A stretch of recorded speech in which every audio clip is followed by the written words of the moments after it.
Very good morning all of you.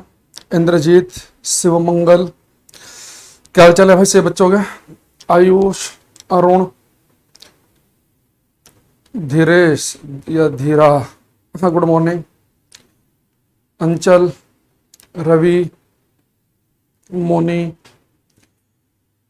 Ram,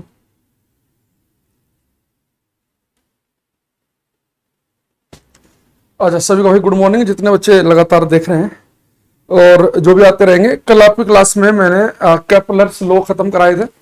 आज हम class में पढ़ेंगे एक बहुत ही इंपॉर्टेंट चैप्टर, इसका नाम है यूनिट्स एंड डायमेंशन। ठीक है, तो इसका नाम है मात्रक और विमाएं कहेंगे इसे हम हिंदी में। और इसमें जो बच्चे एसएससी की तैयारी कर रहे हैं स्पेशली, उन्हें बता दूं कि आप मात्रक पे ध्यान देंगे। जैसे अपने जो सीएचएसएल के बच्चे हैं या वही बच्चे कल को एसएससी का पेपर भी देंगे, सीजीएल का, सीपीओ वगैरह का देंगे, तो आपके यहाँ पे यूनिट मात्रक पूछता है कि भाई आपसे कह देगा कि आप ये बताओ कि वर्क कार्य की यूनिट क्या है। आपको पता है, मैंने पढ़ाया पीछे भी, जूल होती है, वर्क को जूल में नापते हैं। जैसे टॉर्क, बल, आघूर्ण, कल ही पढ़ाया था, न्यूटन मीटर के अंदर नापते हैं। ठीक है, यूजर, कुसुम, मृत्युंजय, नारायण, आयुष। तो आपको यूनिट पे ज्यादा फोकस करना है। लेकिन एक चीज होती है डायमेंशन, एक होता है वीमा, या लिख देगा पेपर में डायमेंशनल फॉर्मूला, विम्य सूत्र बताइए। तो जैसे रेलवे ग्रुप डी में जो बच्चे तैयारी कर रहे हैं उन्हें डायमेंशनल फॉर्मूला आने चाहिए, या जो लोको पायलट की तैयारी कर रहे हैं डायमेंशनल फॉर्मूला आने चाहिए। एनडीए के अंदर डायमेंशनल फॉर्मूला पूछ लेता है। ठीक है, तो जो थोड़े ठीक ठाक पेपर की तैयारी कर रहे हैं, जैसे हरियाणा के अंदर भी डायमेंशनल फॉर्मूला आ जाता है, तो डायमेंशनल फॉर्मूला भी ध्यान देंगे। लेकिन एसएससी वाले बच्चे हो गए, ऐसे यूपीएसआई वाले बच्चे हो गए, कोई साथ में यूपीएसआई का फॉर्म भर दिया होगा आपने, तो वो बच्चे केवल यूनिट्स पे ज्यादा फोकस करना, आपको मात्रक अच्छे से आने चाहिए। तो मैं आपको यहाँ पे क्लास में कराऊंगा और इसका पहले बेसिक बताऊंगा, फिर धीरे धीरे हम उसमें चीजें ऐड करेंगे। बाकी जितनी हमें यूनिट डायमेंशन पढ़ेंगे उसके मैं 3 पेज आपके नोट्स में वाले पार्ट में अपलोड भी करा दूंगा। ठीक है, तो सबसे पहले 2-4 बातें बड़े ध्यान से समझना, जो कि बिल्कुल बेसिक है, नींव है। अगर आप इस बात को समझ गए तो आपको यूनिट और डायमेंशन चैप्टर करना बड़ा आसान हो जाएगा। जैसे कि बच्चे कह रहे हैं कि क्लास 11th में पढ़े, बिल्कुल ठीक कह रहे हैं, 11th में पढ़ाया जाता है डायमेंशनल फॉर्मूला। तो सबसे पहला बच्चे चीज देखना, जैसे मैंने मान लो यहाँ पे एक चीज लिखी लेंथ, लंबाई, मैंने लिखा लेंथ, लंबाई, और कोई मुझसे कहे कि भाई लंबाई जो है, लेंथ जो है, इसका डायमेंशनल फॉर्मूला बताओ। तो सबसे पहले जब भी पेपर में विम्य सूत्र, डायमेंशनल फॉर्मूले की बात करेगा, आप डायमेंशन पर जाएंगे बाद में। आप कहेंगे मेरे कॉन्सेप्ट में सेकंड स्टेप आएगा।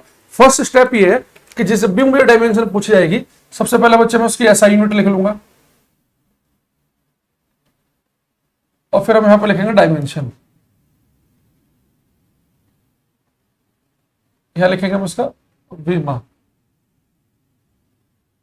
जैसे लंबाई है बच्चे, लंबाई को आपको पता है कि इसकी जो एसआई यूनिट है लंबाई की, वो क्या होती है? मीटर। आपको पता है कि लंबाई जो है हम नाप तो सेंटीमीटर में भी सकते हैं, किलोमीटर में भी सकते हैं, लंबाई को मिलीमीटर, एंगस्ट्रोम, नैनोमीटर में, लेकिन ऐसा यूनिट क्या है इसकी? मीटर। तो जब भी आपको मीटर दिखाई दे तो मीटर का डायमेंशनल फॉर्मूला होता है एल।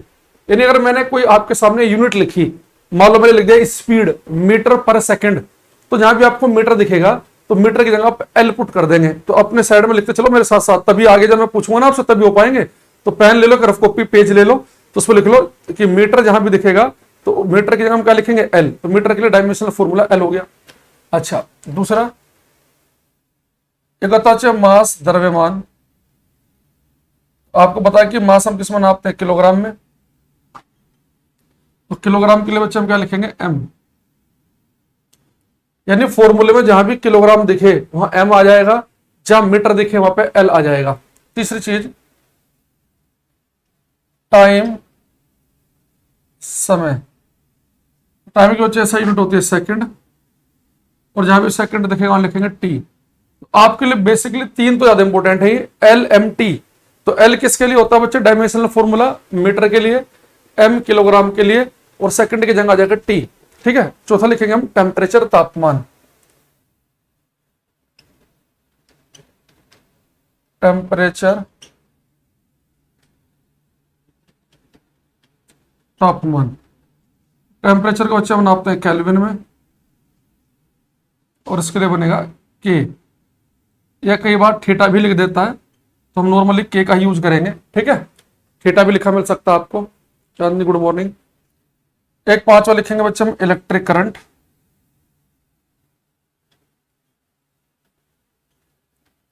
वैद्युत धारा, करंट को हम नापते हैं एम्पियर में, और एम्पियर के लिए आएगा ए। तो फिलहाल ये आप 5 को ध्यान रखो भी, मीटर की जगह एल, किलोग्राम की जगह एम, सेकंड की जगह टी, और बच्चे इसकी एक मैं छठा यहां पे लिख देता हूं, जो जगह अपने पास नहीं है। ठीक है, amount of substance, amount of substance यानी कि पदार्थ की मात्रा, तो पदार्थ की मात्रा, इसके लिए बच्चे यूनिट यूज करते हैं मोल, और इसका डायमेंशनल जो फॉर्मूला है वो भी क्या होता है, मोल को लिख देंगे ब्रैकेट में, मोल। ठीक है, जैसे आपने केमिस्ट्री में पढ़ा होगा ना कि पदार्थ की मात्रा कितने मोल है, 2 मोल, 5 मोल। ये अगर मैंने हीट वाला चैप्टर आपको नहीं पढ़ाया तो उसमें पढ़ेंगे कि 1 मोल का मतलब होता है कि अगर मेरे पास 1 मोल पदार्थ है तो उसका मतलब है कि मेरे पास कितने एटम है, 6.023 गुणा 10 की पावर 23। तो 1 मोल का मतलब है कि आपके पास अणु या परमाणु, एटम या मोलिक्यूल्स की संख्या इतनी है, इसे हम बोलते हैं एवोगैड्रो नंबर, अवोगाद्रो संख्या। तो ये हम पढ़ लेते हैं केमिस्ट्री में, या फिर जब मैं हीट पढ़ाता हूं तब। अभी बस इतना ध्यान रखो कि पदार्थ की मात्रा के लिए हम यूज करते हैं मोल, और उसका डायमेंशनल फॉर्मूला भी क्या बनेगा, मोल। तो मुझे बताओ कि आपको इतनी बातें याद रहेंगी कि जब भी फॉर्मूले में मीटर दिखेगा तो एल लिख देंगे, किलोग्राम दिखेगा तो एम लिख देंगे, सेकंड के लिए टी, केल्विन के लिए के, एम्पियर के लिए ए, और मोल के लिए मोल। ठीक है, तो पहले 5-6 उतार लो। तो अब जैसे आपको कई बार अपने डायमेंशनल फॉर्मूला लिखे हुए देखे होंगे बहुत जगह, तो आपको एलएमटीपीटी से दिखते होंगे कुछ लिखे हुए, तो समझ जाना कि एल किसके जगह लिखा गया, वहां पे मीटर की जगह एम, किलोग्राम की जगह टी, सेकंड की जगह ए, एम्पियर की जगह के, केल्विन की जगह, और मोल, मोल की जगह। अभी पहले आपको 5-6 बातें ध्यान रखनी है, तो पहले इसे उतार लो। अब मैं कुछ चीजें आपसे ही पूछूंगा शुरुआत में। ठीक है, तो मैं एक बार इसे मिटा देता हूं। अच्छा, कुछ भी बच्चे जैसे अपने कई बार जैसे क्लास मान लो कि है आपकी और कुछ दिक्कत आ जाए, तो मैं उसमें एक मेरा टेलीग्राम चैनल है, तो उसके अंदर मैं चीजें ऐड कर देता हूं कि भाई ये दिक्कत आ रही है, आप ऐसे ऐसे दूर कर सकते हैं इसे। तो ये लिखने का तरीका है बस ब्रैकेट में, और कुछ नहीं है मृत्युंजय। तो आप उसमें, मैंने टेलीग्राम चैनल का नाम कई बार बताया, तो आप उसमें कनेक्ट हो जाना। और खासतौर से जैसे अपनी जब क्लास खत्म हो जाएंगी तो उसके बाद भी कनेक्शन रहेगा, टेलीग्राम चैनल में जुड़े रहेंगे, वरना बैच खत्म हो जाएगा तो ऑनलाइन है तो कैसे मिल पाएंगे। तो उसमें मैं कई बार आगे मान लो कभी एमसीक्यू करा रहा हूँ, कुछ करा रहा हूँ, तो उसमें मैं लिंक वगैरह डालता रहता हूँ, तो वहां पे जुड़े रहना। ठीक है, अब मैं इसे मिटा देता हूँ।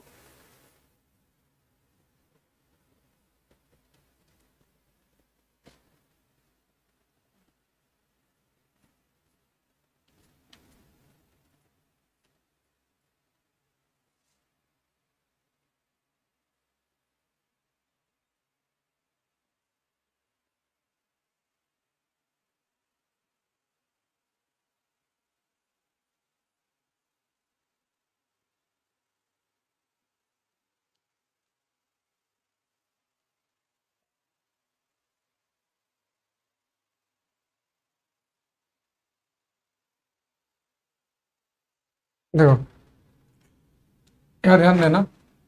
अब मैं कुछ डायमेंशन लिखूंगा, जैसे एक लिखूंगा मैं डिस्टेंस की। आप कोशिश करना लिखने के साथ साथ एक डिस्प्लेसमेंट विस्थापन, डिस्प्लेसमेंट विस्थापन, वेवलेंथ, तरंग दैर्घ्य,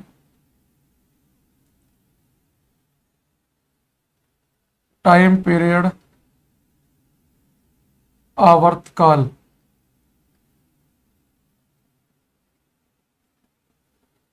ठीक, तो सब बच्चे हमें देखो, मुझे सबके डायमेंशन लिखनी है। तो मैंने कहा था कि डायमेंशन हमारे सेकंड स्टेप में आएगा। पहला स्टेप हमारा क्या होता है कि हमें सबसे पहले इनकी यूनिट आनी चाहिए, मात्रक। तो आपको पता है कि डिस्टेंस बच्चे हम किसमें नापते हैं, मीटर में। जैसे लंबाई मीटर में नापते हैं तो डिस्टेंस लंबाई तो है, तो डिस्टेंस को हम किसमें नापते हैं, मीटर में। अच्छा, जो डिस्प्लेसमेंट है विस्थापन, तो डिस्प्लेसमेंट की यूनिट भी मैंने आपको लिखवाई थी, क्या होती है, मीटर ही होती है। फिर डिस्प्लेसमेंट क्या होता है, 2 पॉइंट के बीच की सबसे छोटी डिस्टेंस। तो 2 पॉइंट के बीच की, 2 बिंदुओं के बीच की सबसे छोटी दूरी तो होती है, तो इसे मीटर में नापते हैं। अच्छा वेवलेंथ, अब बच्चे जो पहली बार एकदम से पेपर में देखता है वेवलेंथ तरंग दैर्घ्य घबरा जाता है, लेकिन अगर वो स्टेप के हिसाब से चले कि मैं डायमेंशन लिखूंगा बाद में, पहले मैं लिखूंगा यूनिट, तो आपको पता है कि जो वेवलेंथ है, वेवलेंथ की ऐसा यूनिट भी क्या होती है, मीटर। भाई वेवलेंथ भी तो लंबाई तो है। वेवलेंथ हमने क्या पढ़ा था, जैसे एक वेव है हमारे पास में, तो वेव में एक वेव की लंबाई, तो एक वेव की जो लेंथ होगी वेवलेंथ, ये लंबाई है कि नहीं है, तो ये वेवलेंथ को भी हम मीटर में नापते हैं। तो आपके पास बच्चे चाहे डिस्टेंस हो उसे भी मीटर में नापते हैं, डिस्प्लेसमेंट को मीटर में, वेवलेंथ इसके लिए भी मीटर का यूज करते हैं हम। दूसरी चीज टाइम पीरियड, आवर्तकाल, चाहे पेंडुलम का टाइम पीरियड पूछ ले, ये किसी प्लेनेट को एक चक्कर लगाने का टाइम पीरियड, भाई टाइम पीरियड को तो टाइम है, तो टाइम पीरियड टाइम तो है, इसे नापेंगे हम सेकंड में, बस हमारा काम हो गया। आपको बताया था कि जहां मीटर दिखे उसके जगह क्या लिखते हैं हम, एल। डिस्प्लेसमेंट में मीटर दिखा है, यहां भी क्या लिखेंगे एल, यहां भी क्या लिखेंगे एल, और यहां क्या लिखेंगे टी। यानी आपको क्या चल गया कि डिस्टेंस, डिस्प्लेसमेंट, वेवलेंथ, इन तीनों का डायमेंशनल फॉर्मूला सेम है, एल एल एल, तीनों का विमीय सूत्र समान, एल एल एल, और टाइम पीरियड का क्या बच्चे, सेकंड। ठीक है, तो ये बिल्कुल अभी शुरुआती बेसिक चीजें हुई। तो जब भी आपको डायमेंशन लिखनी है पहले उसकी यूनिट लिखो, फिर यूनिट में मैंने कहा जहां मीटर देखे वहां पे एल पुट कर देना, जस्ट सेकंड दिखाई दे वहां पे टी लिख देना। ठीक है, हाँ बिल्कुल सही कह रहे, क्षमा आप। ठीक है, तो ये हमारे पास में कुछ 2 4 5 बातें हुई। अब हम थोड़ा सा इसमें, अभी तक तो हम एक एक शब्द चल रहा है, लेकिन देखो पेपर में कई बार क्या होगा, मैं आपको बताने का चाह रहा हूं। मान लो डिस्टेंस या इसमें नहीं, डिस्प्लेसमेंट को, वेवलेंथ को बच्चे हम एंगस्ट्रोम में भी नापते हैं, लेकिन इसकी ऐसा यूनिट वेवलेंथ की याद रखना मीटर होती है। एंगस्ट्रोम भी तो मीटर ही है। एंगस्ट्रोम का मतलब क्या होता है, एक एंगस्ट्रोम होता है 10 की पावर -10 मीटर, तो एंगस्ट्रोम भी तो मीटर ही है। वेवलेंथ की ऐसा यूनिट मीटर है, लेकिन मीटर बहुत ही लंबी डिस्टेंस है, इसलिए हम वेवलेंथ वाले केस में एंगस्ट्रोम यूज कर लेते हैं। एंगस्ट्रोम भी मीटर है पर बहुत ही छोटा सा मीटर, 10 की पावर -10 मीटर।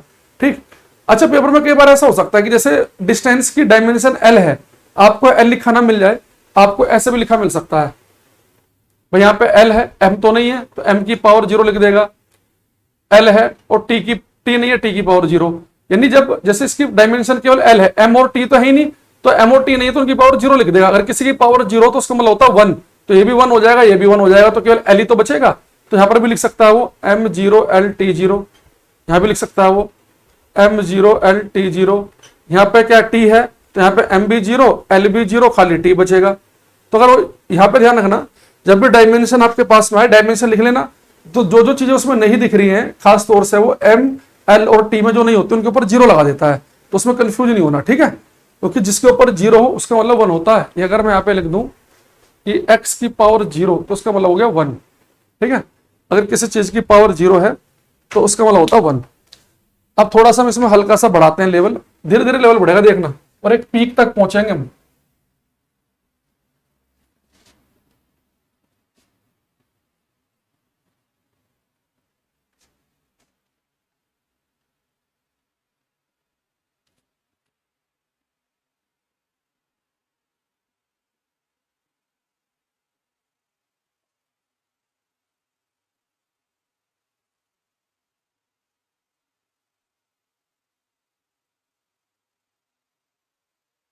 अब देखो यहाँ पे ध्यान से, अब बच्चे हम लिखेंगे यहाँ पे स्पीड,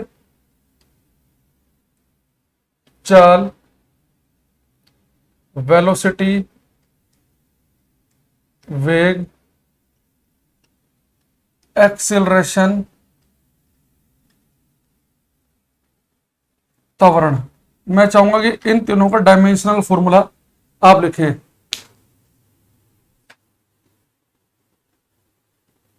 सर आप मेरे कमेंट का रिप्लाई नहीं करते, रिप्लाई कर देंगे तो उससे क्या हो जाएगा भाई, हैं? आंसर बताने से ढंग का कुछ करोगे तो बताएंगे भी। देखो स्पीड, वेलोसिटी और एक्सेलरेशन, इन तीनों का डायमेंशनल फॉर्मूला में चाहिए। तो डायमेंशन फॉर्मूला सेकंड स्टेप है, पहला स्टेप क्या है, इनकी यूनिट लिखो। तो स्पीड मैंने बताया था, स्पीड की ऐसा यूनिट क्या होती है, मीटर पर सेकंड। वेलोसिटी भी किसमें नापते हैं हम, मीटर पर सेकंड में। भाई मैंने आपको पढ़ाया था कि वेलोसिटी क्या होती है, वेलोसिटी स्पीड ही है, लेकिन एक गिवन डायरेक्शन में, किसी पर्टिकुलर डायरेक्शन में अगर कोई ऑब्जेक्ट भाग रहा है तो उसकी स्पीड को फिर हम वेलोसिटी कहेंगे। तो वेलोसिटी का मतलब क्या होता है, उसमें स्पीड भी होती है, डायरेक्शन भी। तो यूनिट जब लिखेंगे तो मीटर पर सेकंड ही है दोनों की। एक्सेलरेशन का हमने क्या पढ़ा था, मीटर पर सेकंड स्क्वायर। देखो अब आपको समझ में आया होगा कि मैं यूनिट डायमेंशन वाला चैप्टर सबसे लास्ट में क्यों कराता हूं, क्योंकि यूनिट डायमेंशन वाला चैप्टर करने के लिए आपको सबके यूनिट पता होनी चाहिए, तभी तो आप डायमेंशनल फॉर्मूला लिखोगे। लोग इसे पहले में ही करा देते हैं। भाई आप इसे पहले शुरुआत में कैसे कर सकते हो जब आपको यूनिट पता ही नहीं होंगी। तो देखो इससे मेरे पास कुछ आंसर आने, देखो धीरेश जो भी नाम होगा इनका, इनके मेरे पास कुछ आंसर आ रहे हैं, चेक कर लेते हैं। मीटर के लिए बच्चे हम एल लिखते हैं, सेकंड के लिए टी, तो टी ऊपर चला जाएगा तो क्या बन जाएगा एल टी की पावर -1। पेपर में एम की पावर 0 भी साथ में लिख सकता है वो। इसका भी क्या होगा, मीटर के लिए एल, सेकंड के लिए टी, तो क्या बन गया एल टी की पावर -1। फिर क्या आएगा एल टी स्क्वायर, तो क्या हो गया एल टी की पावर -2। ठीक, तो स्पीड, वेलोसिटी, एक्सेलरेशन तीनों के डायमेंशनल फॉर्मूला आपके पास में आ गए।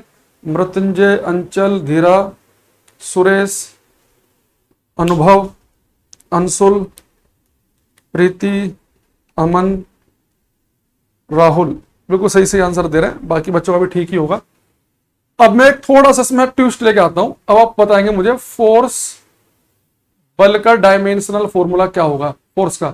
इसका इंपॉर्टेंट भी है क्योंकि इसका मैं डायरेक्ट रट लेंगे, क्योंकि आगे हमें कई जगह डायरेक्ट यूज करेंगे इसका हम।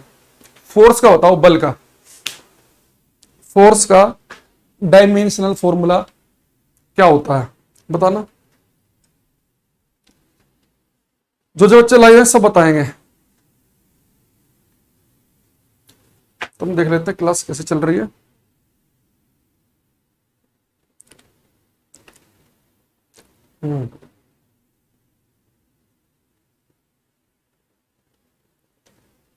सब मेरा नाम धीरज गलत हो गया, ठीक है भाई।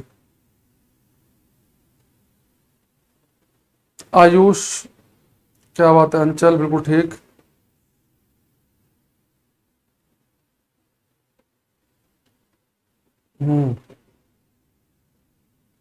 धीरज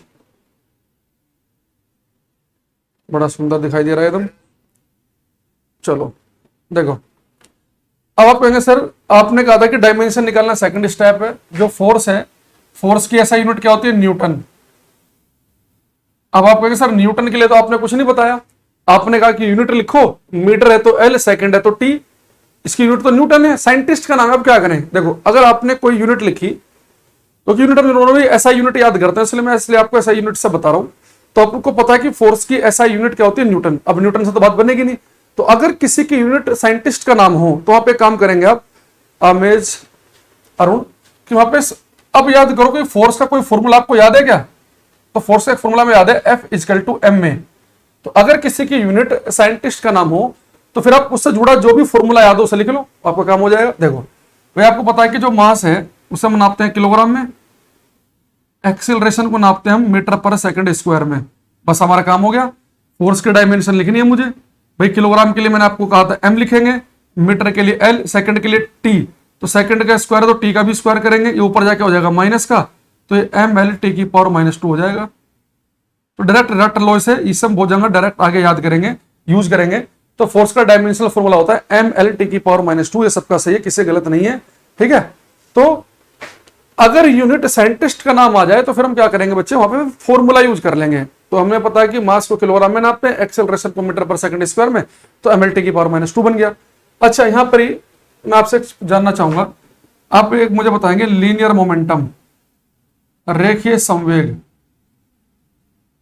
रेखीय संवेग का डायमेंशनल फॉर्मूला क्या होगा। रेखीय संवेग, रेखीय संवेग का डायमेंशनल फॉर्मूला बताओ लीनियर मोमेंटम का।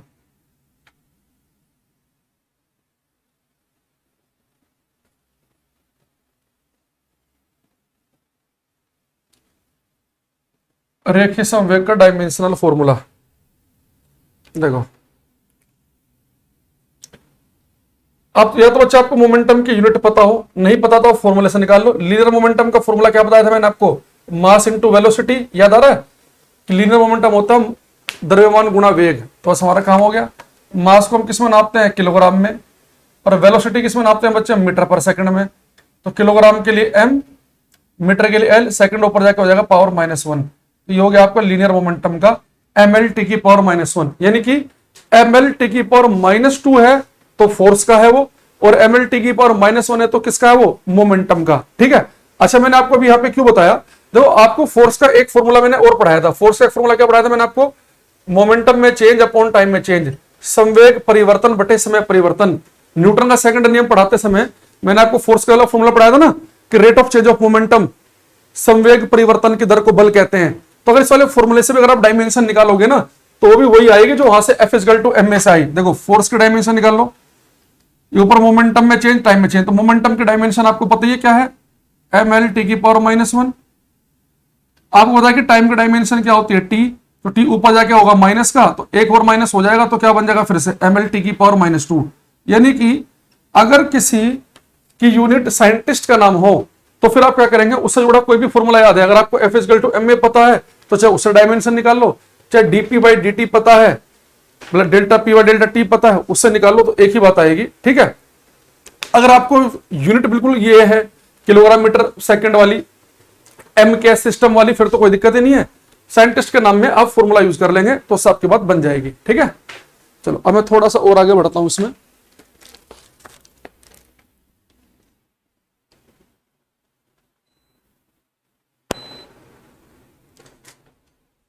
अब आप लिखेंगे वर्क कार्य, वर्क कार्य, कार्य की लिखो वर्क की, फिर एक लिखो एनर्जी की, एक लिखो टॉर्क बल आघूर्ण की। तीनों का डायमेंशनल फॉर्मूला लेके दिखाओ मुझे।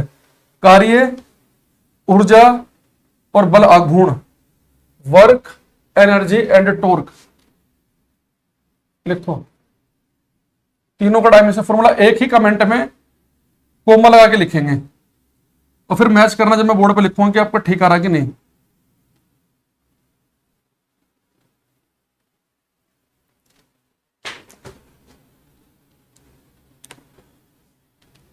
एक लिखना वर्क, कार्य, एनर्जी, ऊर्जा, टॉर्क, बल आघूर्ण, तीनों का डायमेंशनल फॉर्मूला लिखो।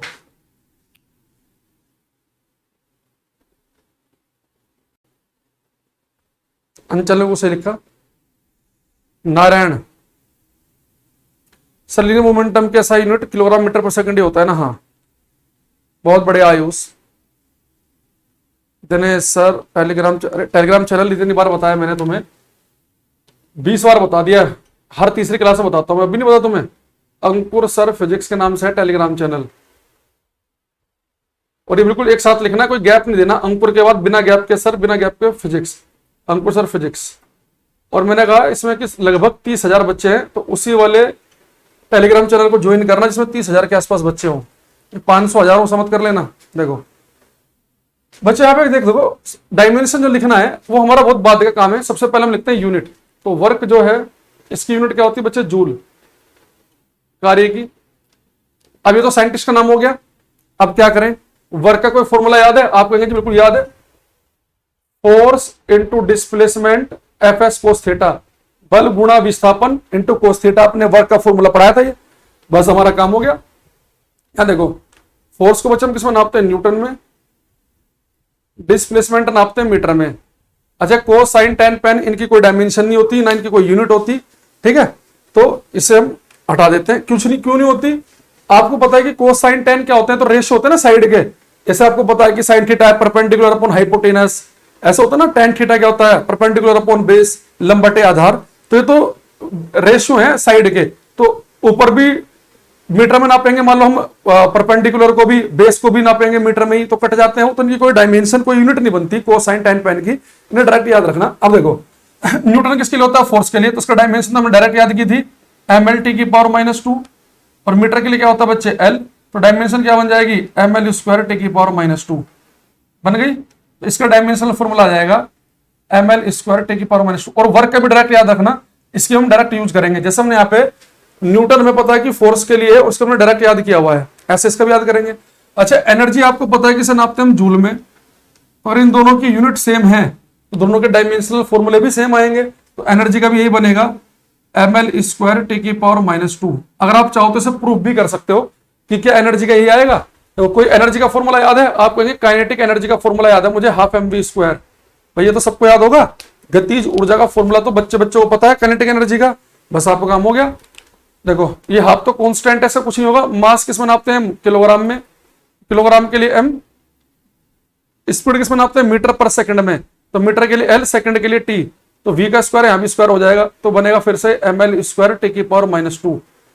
तो याद रखना अगर यूनिट सेम है तो इनका डायमेंशनल फॉर्मूला भी सेम होगा, ml स्क्वायर टी की पावर -2, ml स्क्वायर टी की पावर -2।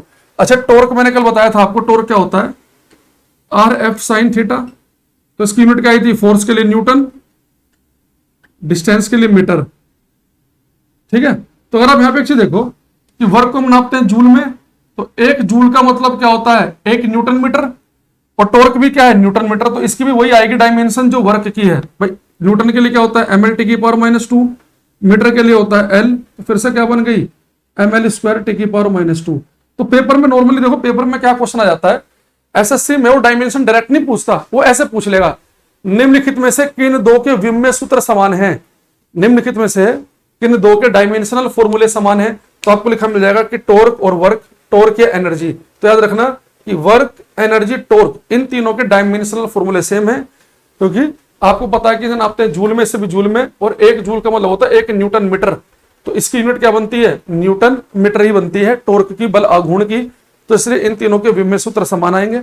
हमें एक बच्चे ने आयुष ने शुरू में लिखा था कि तीनों के सेम आएंगे, उसने कुछ सही आंसर लिखा, जो कोमा लगा के लिख रहे थे ऐसे, इसका ये, इसका ये, इसका ये, तो चाहते तो शॉर्टकट में ये भी लिख सकते थे कि तीनों के डायमेंशनल फॉर्मूले सेम है, और वो होंगे ml स्क्वायर टी की पावर -2, ठीक है, ml square T ratio the power -2, ठीक है, वर्क, एनर्जी, टॉर्क। अब मैं आपको फिर कुछ दे रहा हूं, अब आप मुझे बताएंगे, एक तो मैकेनिकल पावर, यांत्रिक शक्ति का लिखो डायमेंशनल फॉर्मूला मैकेनिकल पावर का, एक आप लिखो मुझे ग्रेविटेशनल कांस्टेंट कैपिटल जी का, बहुत इंपॉर्टेंट है कैपिटल जी, डायरेक्ट आता है ग्रुप डी में, 100% किसी न किसी सेट में आएगा। गुरुत्वाकर्षण नियतांक कैपिटल जी का लिखना है, और एक मैकेनिकल पावर का, इन दोनों के लिखो।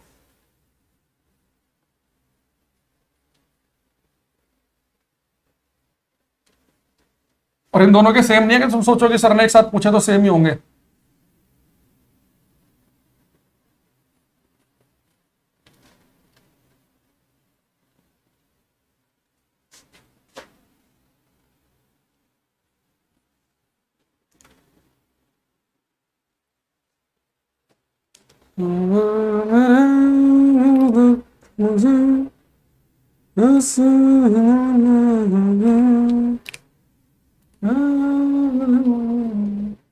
मैकेनिकल पावर, यांत्रिक शक्ति,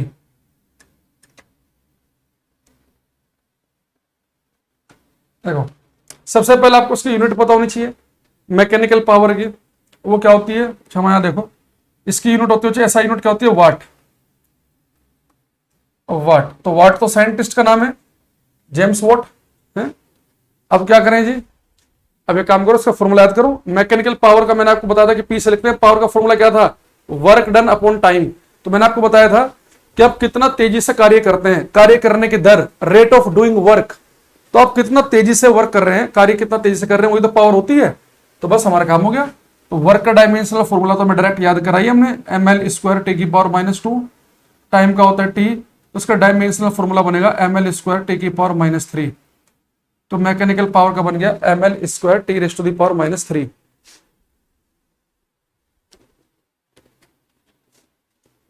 ये क्या लिख रहे हो भाई तुम अजीब सा अंचल, पावर बताया वर्क डन अपॉन टाइम, तो ये बनेगा इसका, ये कहां से आया तुमने, ये अपने घर में नया फॉर्मूला बना लिया तुमने। आमेज का बिल्कुल सही है, अंचल ने पता नहीं क्या लिख दिया है, आयुष का बिल्कुल सही है एकदम से। अब जो है सबसे इंपॉर्टेंट है वो ये, most important, universal, universal gravitational constant, universal gravitational constant, सार्वत्रिक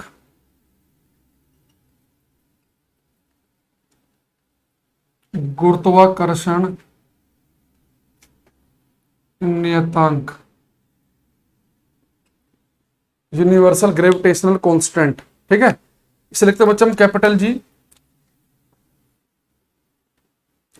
और इसकी वैल्यू मैंने आपको बताई थी ग्रेविटी वाले चैप्टर में 6.67 इंटू 10⁻11 और यूनिट क्या थी, यूनिट हमें तो यूनिट चाहिए newton metre square upon kilogram square, unit पता है सभी को, ठीक है। अब देखो न्यूटन के लिए क्या होता है बच्चे, mL/(10⁻²), डायरेक्ट याद किया हमने, न्यूटन फोर्स के लिए होता है, ये मीटर का स्क्वायर है, तो मीटर के लिए होता है एल, तो एल का स्क्वायर आ जाएगा क्योंकि मीटर का स्क्वायर है। किलोग्राम का स्क्वायर, किलोग्राम होता है एम, तो इसका स्क्वायर, ऊपर जाके पावर हो जाएंगी -2 या +1 है, तो बचेगी -1, एल की पावर 3 हो जाएंगी, टी की पावर -2, एम की पावर -1, एल की 3, टी की पावर -2। इंपोर्टेंट है, देखो इसमें ध्यान रखना, इसमें 1 भी आता है, इसमें 2 भी आता है और 3 भी। तो अगर आपको कुछ भी याद ना रहा हो तो कम से कम एक बार ना नजर मार लेना फॉर्मूला पर, हो सकता है कि 2-3 ऑप्शन आपके ऐसे बाहर निकल जाएं, आपको 1 2 3 दिखाई ना दे। अगर 2 ऑप्शन 1 2 3 दिख गया, फिर आपको पता ही होना चाहिए कि किस पे 1 है, किस पे 2 है, किस पे 3 है, किस पे माइनस में, किस पे प्लस में, वो अलग बात है, ठीक है। ओके, ये छपा ने भी ठीक लिखा है, आयुष का भी सही है, आमेज का भी सही है,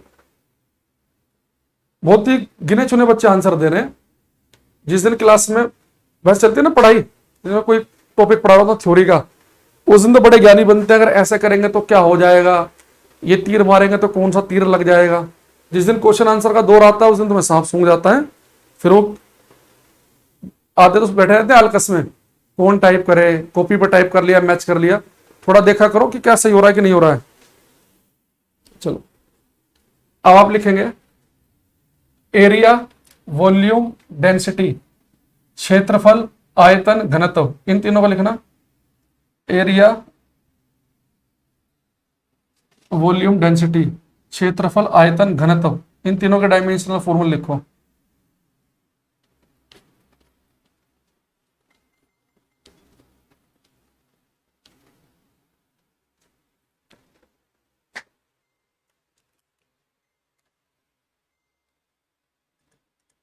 एरिया,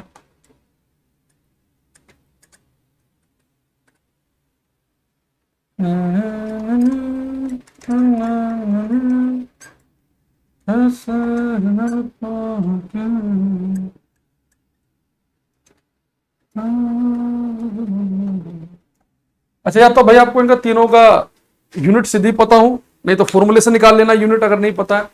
तो एरिया क्या होता है, लंबाई गुना चौड़ाई, तो लंबाई भी मीटर में, चौड़ाई भी मीटर में, length into breadth, metre into metre, तो एरिया की यूनिट होती है मीटर स्क्वायर, पता ही है ऐसा सभी को। वॉल्यूम क्या होता है, लंबाई गुना चौड़ाई गुना ऊंचाई, लेंथ, ब्रेथ और हाइट, तो तीनों को मल्टीप्लाई करेंगे, मीटर मीटर मीटर तो मीटर क्यूब। डेंसिटी का फॉर्मूला आपको पता ही है, डेंसिटी क्या होती है, मास अपॉन वॉल्यूम, तो किलोग्राम, और वॉल्यूम के लिए क्या होगा, मीटर का क्यूब, इसकी बन जाएगी यूनिट किलोग्राम मीटर क्यूब, ठीक है। अब लिख लो, अब तो कुछ बचा ही नहीं है भाई, मीटर के लिए होता है एल, तो एरिया है मीटर स्क्वायर, तो एल की पावर 2, वॉल्यूम में एल की पावर 3, और डेंसिटी ऊपर एम आ गया किलोग्राम की जगह, मीटर की जगह एल, तो बन गया एम एल की पावर -3, ठीक है। ओके, इसी के अंदर आप लिखेंगे मोमेंट ऑफ इनर्शिया, जड़त्व आघूर्ण, जड़त्व आघूर्ण। कल मैंने बताया था मोमेंट ऑफ इनर्शिया का फॉर्मूला होता है, अगर हम किसी पार्टिकल का मोमेंट ऑफ इनर्शिया निकालें, मान लो एक पार्टिकल सर्कल में घूम रहा है और इसकी सेंटर से दूरी है r, ठीक है, तो मोमेंट ऑफ इनर्शिया कितना होता है, किसी कण का, किसी पार्टिकल का, अगर उसका मास m हो, ठीक है, तो mr² होता है मोमेंट ऑफ इनर्शिया। तो इसकी यूनिट क्या बनेगी, मास नापते हैं किलोग्राम में, ये दूरी नापेंगे मीटर में, तो मीटर का स्क्वायर हो गया, तो किलोग्राम के लिए m, मीटर के लिए l का स्क्वायर, तो मोमेंट ऑफ इनर्शिया का बन जाएगा m l की पावर 2, ठीक है, बस में पे m l की पावर 2। डेंसिटी का अंचल, क्षमा, आयुष, सभी का सही है एकदम, ये l क्यूब m l की पावर -3, और ये mr², कल ही पढ़ा हमने किलोग्राम मीटर स्क्वायर, तो m l की पावर 2 बन जाएगा इसका, ठीक। अब बहुत ही इंपॉर्टेंट जो एसएससी में भी आया हुआ है, इसे ध्यान रखना, जो मैं पूछूंगा डायरेक्ट नहीं आया, क्या आया वो अभी पता चल जाएगा। पहले आप मुझे एंगुलर मोमेंटम, एंगुलर, अच्छा एंगुलर मोमेंटम से पहले आप मुझे बताओ कि एंगुलर स्पीड, कोणीय चाल का डायमेंशनल फॉर्मूला क्या होगा, एंगुलर स्पीड। या उससे पहले चलो छोड़ो, एंगल का बताओ, कोण का, एंगल का डायमेंशनल फॉर्मूला क्या होगा, एंगल का, कोण, एंगल का डायमेंशनल फॉर्मूला क्या होगा।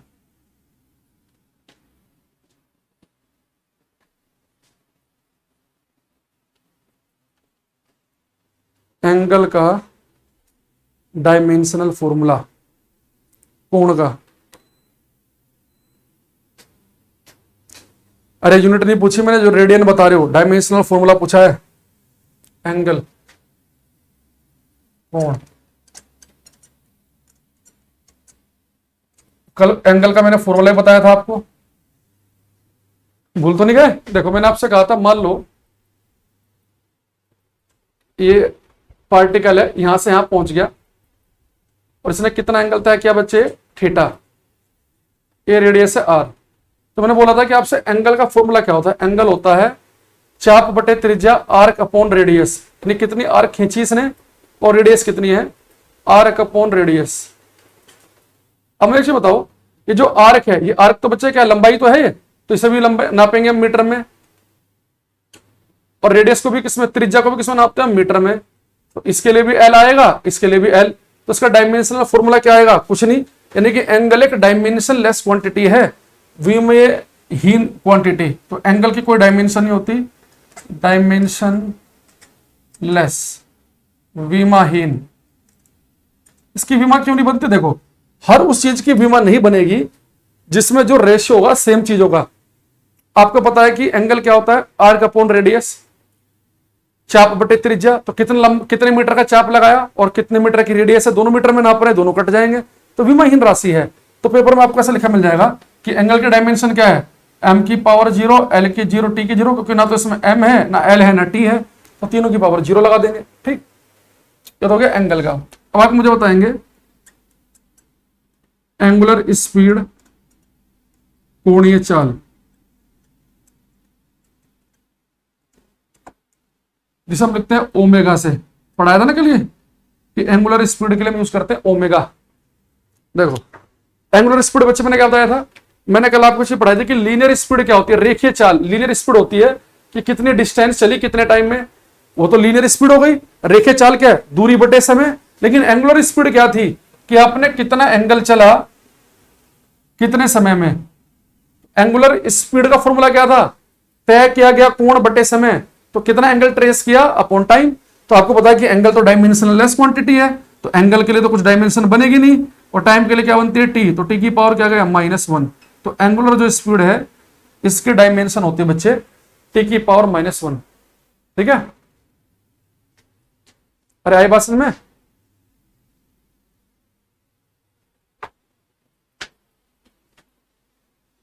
ओके, तो ये हो गया एंगुलर स्पीड। अब यहां पे बिल्कुल सही लिखा आपने, एंगुलर स्पीड का टी की पावर -1 है, याद रखना इसे, एंगुलर स्पीड का। अच्छा एक मैं यहां पे आपसे पूछूंगा, अब आप मुझे बताएंगे एंगुलर मोमेंटम, एंगुलर मोमेंटम, कोणीय संवेग,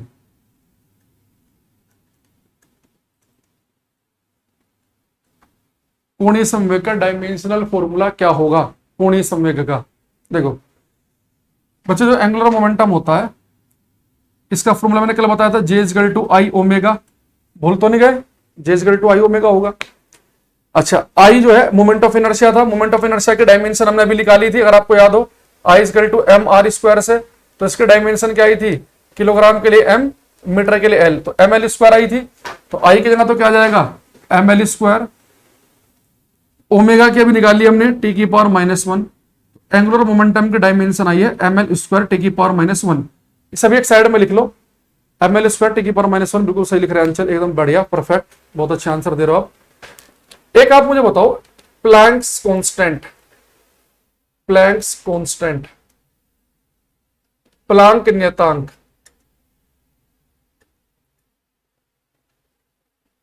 इसके डायमेंशन क्या होगी। देखो प्लांक कांस्टेंट को लिखते हैं हम h से, इसकी वैल्यू होती है 6.6 गुणा 10 की पावर -34 जूल सेकंड, 6.6 गुणा 10⁻34 जूल सेकंड।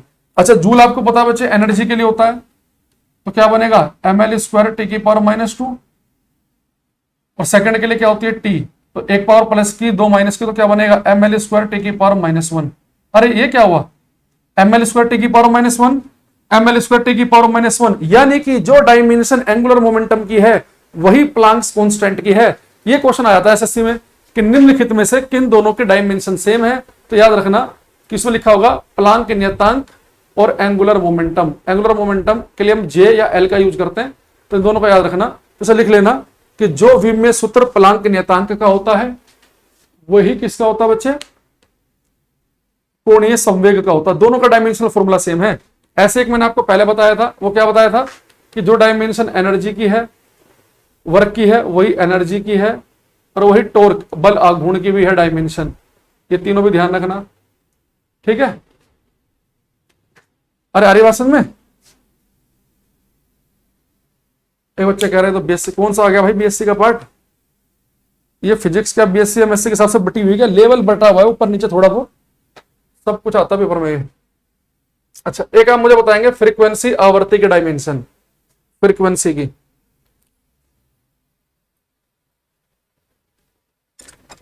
फ्रीक्वेंसी आवृत्ति, फ्रीक्वेंसी की डायमेंशन बताओ, आवृत्ति की, फ्रीक्वेंसी की डायमेंशन क्या होगी आवृत्ति की।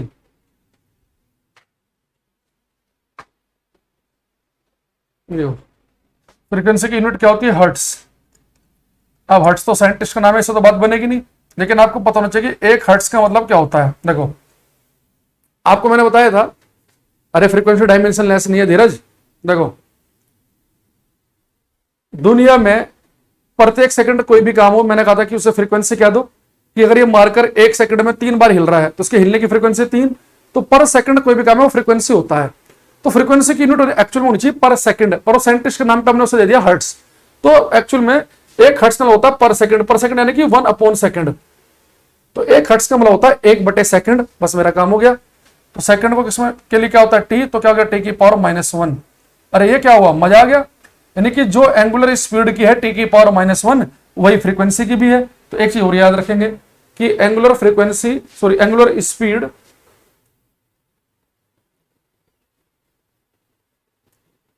और फ्रीक्वेंसी, इन दोनों का डायमेंशनल फॉर्मूला भी होता है सेम। भाई एंगुलर स्पीड क्या होती है, कोण बटे समय, एंगल अपॉन टाइम, टाइम ऊपर जाके माइनस का बन गया। फ्रीक्वेंसी भी क्या होती है पर सेकंड, तो इसकी भी T⁻⁻1 बन गई। तो मैं ब्रैकेट में लिख रहा हूं ना, ये बाकी छोटे छोटे पेपर वाले बच्चे ध्यान रखना। प्लांक कांस्टेंट एंगुलर मोमेंटम के सेम है, वर्क एनर्जी उसकी। मैं जैसे एक दिन एक बच्चे ने मेरे पास कुछ स्क्रीनशॉट भेजे, बहुत सारे यूट्यूब चैनल नहीं है बड़े बड़े जिनके पास मिलियन में बच्चे हैं, उनमें से एक टीचर पढ़ा रहा, बताओ एक दिन। अब मैं किसी टीचर का यूट्यूब चैनल का नाम लेना नहीं चाह रहा, उसमें बच्चों को इसमें क्वेश्चन आया कि किसके डायमेंशनल फॉर्मूले सेम है। पता टीचर क्या बोल रहा है, देखो प्लांक कांस्टेंट की यूनिट है जूल सेकंड, यहाँ पे आपको जूल दिख रहा है, और जूल तो एनर्जी की होती है, तो एनर्जी की और प्लांक कांस्टेंट की उसने सेम बता दी। अरे भाई खाली जूल नहीं, यहाँ पे सेकंड भी लिखा है। तो जूल और सेकंड जब मिले, हमने जब इसे सोल्व किया तो एंगुलर मोमेंटम की से मैच करी उसने। तो थोड़ा सा पढ़ते समय आपको चीज ध्यान रखनी है कि आप जहां पे पढ़ रहे हो वो टीचर का के पास, जैसे मेरे से बच्चे कई बार पूछते हैं कि जी कौन टीचर बढ़िया है मैथ का, इंग्लिश का, उससे मैं रीजनिंग कहां से पढ़ूं। तो मैं कहता हूं कि जब भी जिस टीचर से आप पढ़ रहे हो, बस आप ये देख लो कि चलो अभी जब से लॉकडाउन हुआ, पिछले कुछ टाइम से जब से नेट वगैरह इजी वो थोड़े सस्ते हुए हैं, तो बहुत सारे ऑनलाइन प्लेटफॉर्म पे टीचर आने लगे हैं। कि जो टीचर आपको पढ़ा रहा है क्या उसके पास ऑफलाइन का एक्सपीरियंस है कि नहीं है, उसने ऑफलाइन में पढ़ाया कि नहीं पढ़ाया, उसकी ऑफलाइन क्लासेज होती है कि नहीं होती, अभी तो नहीं हो रही है, वो पहले कितना पढ़ाया है। एक जो ऑफलाइन का जो टीचर है ना, वो उनसे पढ़ो, चाहे आप मैथ इंग्लिश कुछ भी। और बाकी दूसरा ये देखा करो कि आपको किस टीचर का पढ़ाया हुआ समझ में आ रहा है। सबके डेमो लो, हो सकता है किस टीचर का बहुत नाम हो और आपको उसे क्लास बिल्कुल समझ में ना आए, तो जबरदस्ती उसके नाम पे नहीं जाना। हो सकता है कि बहुत ही नॉर्मल टीचर हो और आप उससे पढ़े और आपको बहुत बढ़िया समझ में आ जाए। तो एक तो डेमो लेना बहुत जरूरी है, और उसके पास ऑफलाइन का एक्सपीरियंस हो, यानी कि कोई भी अपना मुंह उठा के पढ़ाया जा रहा है तो बहुत उसमें एक 50 क्वेश्चन की पीडीएफ में 4-5 क्वेश्चन गलत, तो ऐसे नहीं करना है, ठीक है। अच्छा ये हमारे पास में हो गया। अब मैं इसमें थोड़ा सा और आगे बढ़ते हैं। आप एक लिखेंगे बच्चे यहाँ पे यूनिवर्सल गैस कांस्टेंट के डायमेंशन लिखना। Universal gas constant, universal gas constant,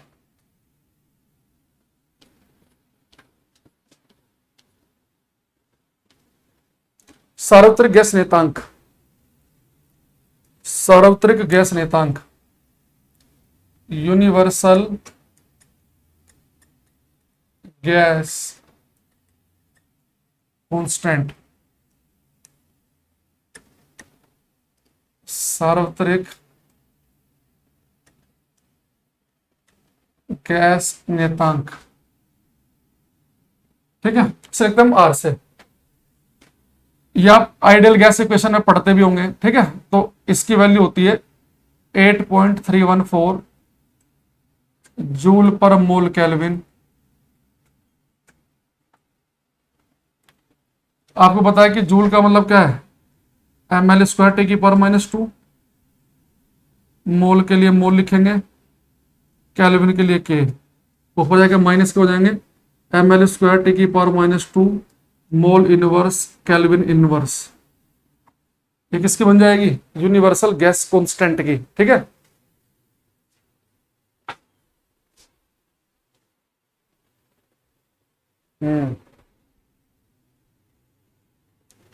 अरे बात समझ में।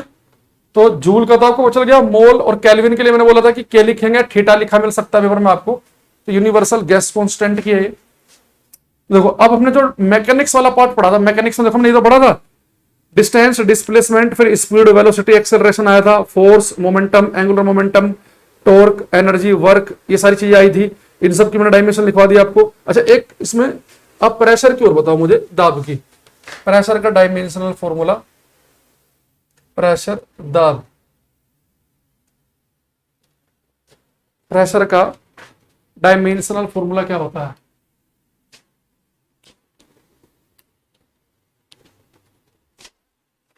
अच्छा हिमांशु गुड मॉर्निंग भाई, टाइम से आया करो क्लास में।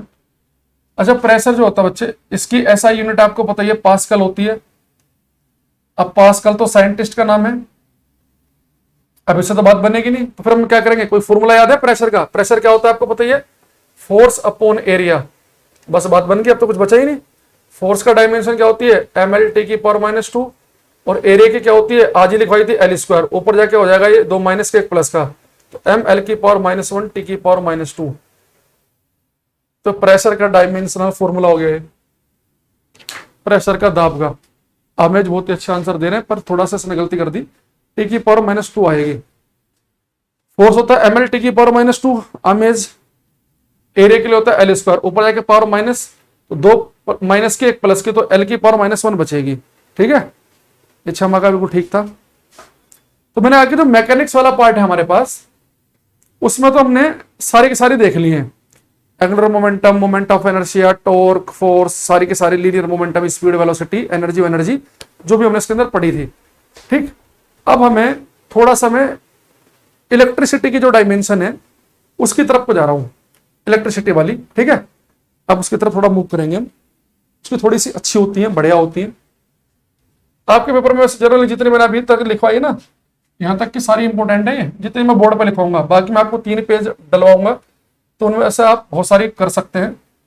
जितनी मैंने लिखवाई ये भी होंगी, उसमें कुछ एक्स्ट्रा भी होंगी, और जितनी बोर्ड पर लिखवाई जाएंगी वो आपको आनी चाहिए। तो लिखेंगे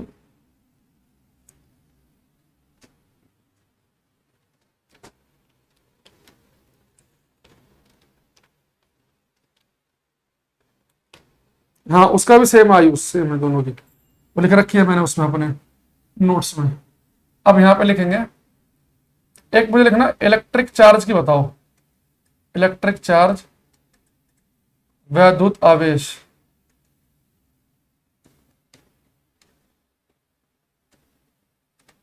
फिर उसके बाद इलेक्ट्रिक पोटेंशियल, वैद्युत विभव, इलेक्ट्रिक पोटेंशियल मान लो इलेक्ट्रिक वोल्टेज। ठीक है, तो इसकी आपको बतानी है।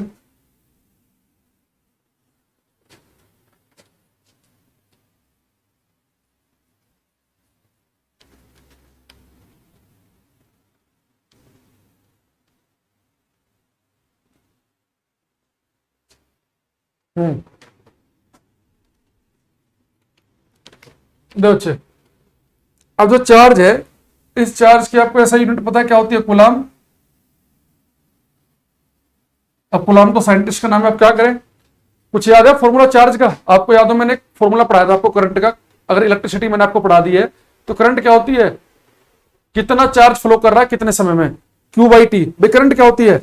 जब कहते हैं तार में करंट चल रही है, करंट का मतलब क्या होता है कि चार्ज का भागना, आवेश का भागना। तो कितना चार्ज फ्लो कर रहा है किसी समय में, उसी से करंट बनती है। तो करंट क्या होती है? क्यू बाई टी, यानी आवेश प्रवाहित कितना हो रहा है अपॉन टाइम। तो यहां से क्यू का फॉर्मूला क्या आ जाएगा? Q equal to I T. तो करंट को हम नापते हैं एम्पियर में, टाइम को नापते हैं सेकंड में।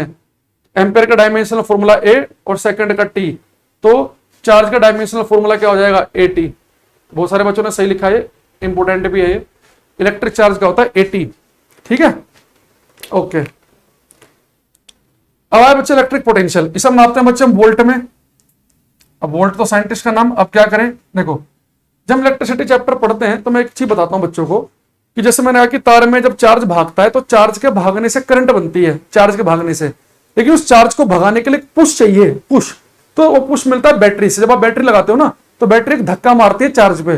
तो कितने वोल्ट की बैटरी है, वो कितना पुश लगाएगी वो अलग चीज है। तो जब आप बैटरी लगाते हैं तो एक पुश मिलता है तो सारे के सारे भागते हैं वो। तो जब किसी बच्चे आप बैटरी लगाते हैं तो बैटरी क्या करती है? कार्य करती है, वर्क करती है किसे? चार्ज को भगाने में।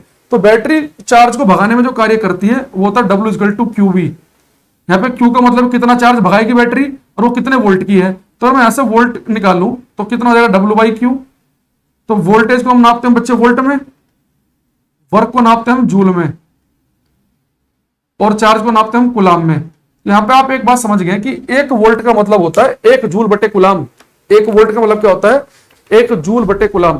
भाई देखो, आपको पता होना चाहिए कि किसी चार्ज को भगाने में कितना कार्य करना पड़ता है, वर्क कितना करना पड़ता है चार्ज को भगाने में, क्यू वी। कितना चार्ज भगाओगे वो है, और कितने वोल्ट की बैटरी लगा के भगाओगे वो है ये। ठीक है, अच्छा। वर्क को नापते हैं जूल में, चार्ज को नापते हैं कुलाम में। तो आपको पता ही है कि जूल किसके लिए क्या होती है? एम एल स्क्वायर टी की पावर माइनस टू। कुलाम की हमने अभी पढ़ी एटी। तो क्या बन गया ये? एम एल स्क्वायर टी की पावर माइनस टू ए की पावर माइनस वन, और टी भी ऊपर जाएगा तो टी की पावर माइनस थ्री हो गया ये टोटल। तो ये आ गया आपका बच्चे इलेक्ट्रिक पोटेंशियल का, एम एल स्क्वायर टी की पावर माइनस थ्री ए की पावर माइनस वन। देखो जूल होता है एम एल स्क्वायर टी की पावर माइनस टू, और ये एटी। तो टी ऊपर जाके माइनस थ्री हो जाएगी पावर, और साथ में ए भी ऊपर जाके माइनस का हो जाएगा। ठीक है, तो ये आपको आ गया इलेक्ट्रिक पोटेंशियल का। जो बच्चों को समझ में नहीं आता पेपर में कैसे करें, वो सोचते हैं पोटेंशियल तो वोल्ट है, वोल्ट के लिए क्या लिखें? तो फिर एक वोल्ट का मतलब होता है जूल बटे कुलाम। तो जूल का आपको पता ही है, कुलाम की आपको पता ही है डायमेंशन, तो आपने निकाल ली। अगर आपने कर लिया तो मैं चाहूंगा कि आप एक मुझे यहां पे बताएं। मैं यहां पे लिख देता हूं इलेक्ट्रिक पोटेंशियल की, एम एल स्क्वायर ए की पावर माइनस थ्री ए की पावर माइनस वन। ठीक है, मैं इसे एक बार मिटा देता हूं।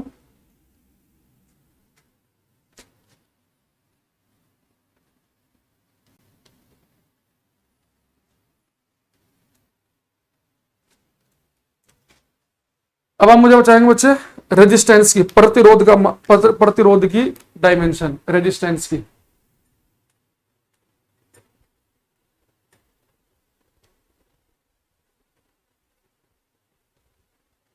रेजिस्टेंस की बताओ।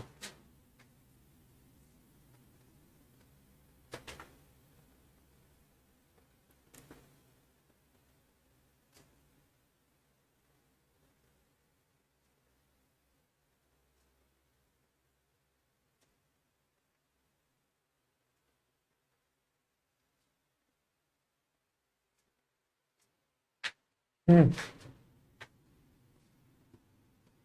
यस। देखो रेजिस्टेंस को हम नापते हैं ओम में, सिंबल होता है इसका ये। अब ओम तो साइंटिस्ट का नाम है, अब क्या करें?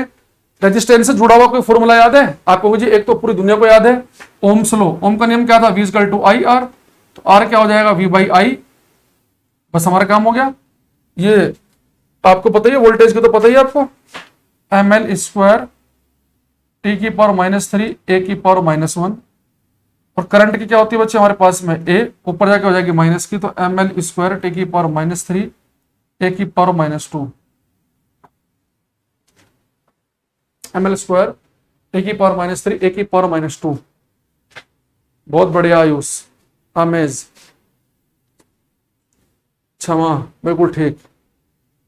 अंचल, लिखना भी है, बीस गल टू आई आर लिख के छोड़ नहीं देना। हाँ बिल्कुल सही लिखा आपने, अब ठीक लिखा। अच्छा एक बच्चे ये रेजिस्टेंस है, इलेक्ट्रिसिटी पढ़ते हैं एक शब्द हम और पढ़ते हैं, उसका नाम होता है रेजिस्टिविटी, प्रतिरोधकता। बाकी अगर आपकी क्लास में मैंने चैप्टर नहीं पढ़ाया ना तो इलेक्ट्रिसिटी पढ़ाऊंगा तो सारे फॉर्मूले आपको मिलेंगे, तो वहां पे बता देना, मैं दोबारा आपको वहीं पे फॉर्मूले जब ड्राइव कराऊंगा ना तो उसी समय बता दूंगा दोबारा एक बार और। तो लिखेंगे रेजिस्टिविटी, प्रतिरोधकता, रेजिस्टिविटी।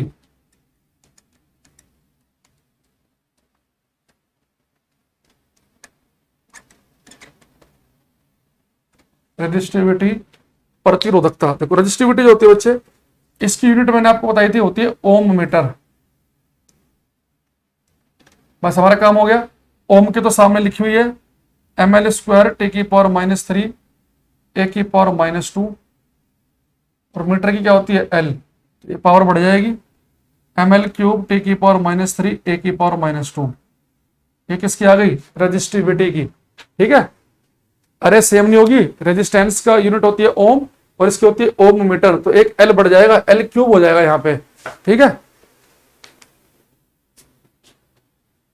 और एक मैंने जब दोनों को पढ़ाता हूं तो मैंने एक चीज बताई थी आपको कि किसी तार का जो रेजिस्टेंस है वो तार की लंबाई पे, मोटाई पे और उसके मटेरियल तीनों पे डिपेंड करता है, लेकिन रेजिस्टिविटी तार की लंबाई मोटाई पे डिपेंड नहीं करती, वो केवल मटेरियल पे डिपेंड करती है कि तार सोने का कि चांदी का है। ठीक है, ये बात हमने पढ़ी है इलेक्ट्रिसिटी चैप्टर में। अच्छा आप एक मुझे बताएंगे कंडक्टेंस, चालकता का, टेंस चालकता का डायमेंशनल फॉर्मूला, कंडक्टेंस चालकता का बताओ। मृत्युंजय क्षमा करो सब।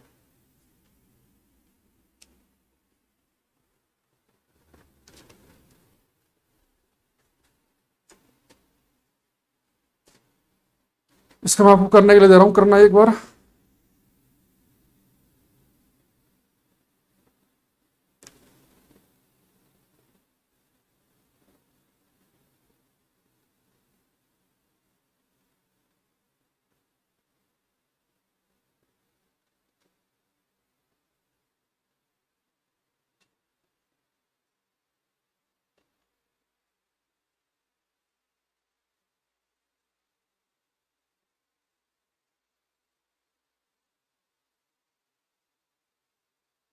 हम्म।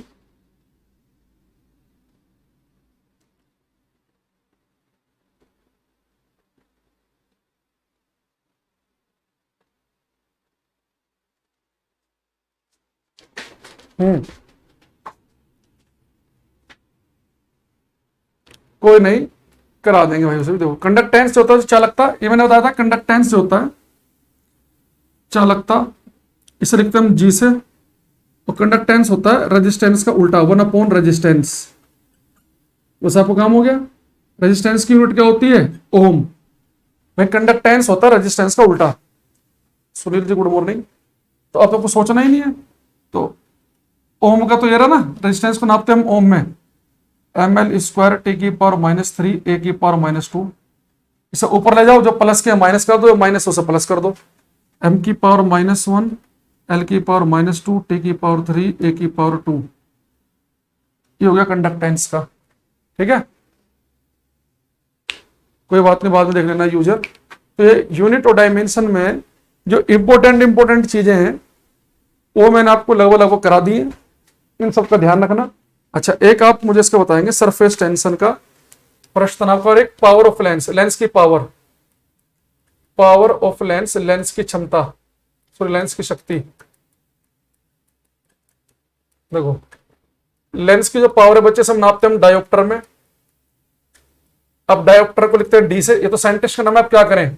तो पावर का कोई फॉर्मूला याद है, पावर का मैंने फॉर्मूला बताया था आपको, 1 अपॉन फोकल लेंथ, फोकल दूरी, और मैंने कहा था कि फोकल लेंथ किस में नापेंगे हम, मीटर में। तो लेंस की पावर का फॉर्मूला क्या बनता है, 1 अपॉन फोकल लेंथ। ठीक है, और फोकल लेंथ को बच्चे हम किस में लिखते हैं, मीटर में। बस हमारा काम हो गया। तो मीटर के लिए क्या होगा, एल, एल ऊपर जाके हो जाएगा पावर -1। तो लेंस की जो पावर है इसकी डायमेंशन आएगी एल की पावर -1, लेंस की पावर की। ठीक है, एक होता है सरफेस टेंशन, सब आगे पढ़ेंगे। पृष्ठ तनाव, इसकी यूनिट होती है न्यूटन पर मीटर। ये आगे पढ़ाऊंगा मैं, सरफेस टेंशन चैप्टर शायद आपकी क्लास में नहीं पढ़ाया। तो न्यूटन के लिए क्या होता है, एम एल टी की पावर -2, मीटर के लिए एल, एल से एल कट गया तो क्या बन गया, एम टी की power -2। Surface tension M T की पावर -2, इसकी यूनिट क्या होगी, न्यूटन पर मीटर, याद रखना है, ठीक है। अच्छा, एक होता है सरफेस एनर्जी, पृष्ठ ऊर्जा, इसकी यूनिट होती है जूल पर मीटर स्क्वायर। जूल के लिए मैंने आपको आज ही बताया एम एल स्क्वायर टी की पावर -2, मीटर के लिए एल, तो एल का नीचे स्क्वायर हो जाएगा, कट गया तो इसका भी क्या हो गया, एम टी की पावर -2। तो यहां पे देखना पृष्ठ एनर्जी, पृष्ठ ऊर्जा, सरफेस एनर्जी और सरफेस टेंशन दोनों के डायमेंशन सेम है। तो सरफेस टेंशन और सरफेस एनर्जी इन दोनों की डायमेंशन भी क्या आएगी, सेम आएगी बिल्कुल, ठीक है। तो ये हमारे पास कुछ इंपॉर्टेंट जितने डायमेंशन मैंने आज बोर्ड पे लिखी, इन सबको तो आप बिल्कुल भाई 1-1.5 पेज पे लिख लेना, अच्छे से उतार लेना। बाकी इसके अलावा कुछ और जो इंपॉर्टेंट है, मतलब थोड़ी सी 12th क्लास में पढ़ाई जाती है, किसी को और मान लो पेपर देना है कोई और इंजीनियरिंग का, तो मैंने कुछ और ऐड कर रखी है, तो बच्चे उसे भी देख सकते हैं। तो मैंने सारी 2-3 पेज पे इकट्ठी लिखी हुई है, वो मैं अपलोड करा दूंगा, आप वहां से कर लेना, ठीक है। या मैं अपने टेलीग्राम चैनल पे भी डाल दूंगा, ठीक है, तो वहां से भी ले लेना। तो इतनी तो आपको आनी चाहिए, ठीक है। फिर अब नेक्स्ट क्लास में, अब आपका पूरा मैकेनिक्स वाला पार्ट समाप्त, इतना समाप्त हो गया है। अब आपकी बहुत ही कम क्लासेस बची हैं। फटाफट मैं कोशिश करूंगा कि नेक्स्ट वीक आपकी क्लासेस में कुछ बैच खत्म करा दूं, फिर मैं बता दूंगा किसमें कितनी बची है, ठीक है।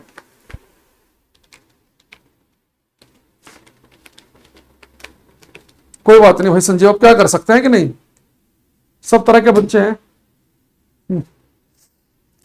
अगर क्लास जो है ना, देखो क्लास को सबसे एक तरीका होता है, एक तो रेगुलर क्लास लेना बहुत जरूरी है। रेगुलर, आपने बीच में एक दिन क्लास छोड़ दी, किसी दिन आगे मुंह उठा के, फिर 4 दिन आए 4 दिन नहीं आए। दूसरा, क्लास केवल सुनकर चले गए, उससे बात नहीं बनेगी।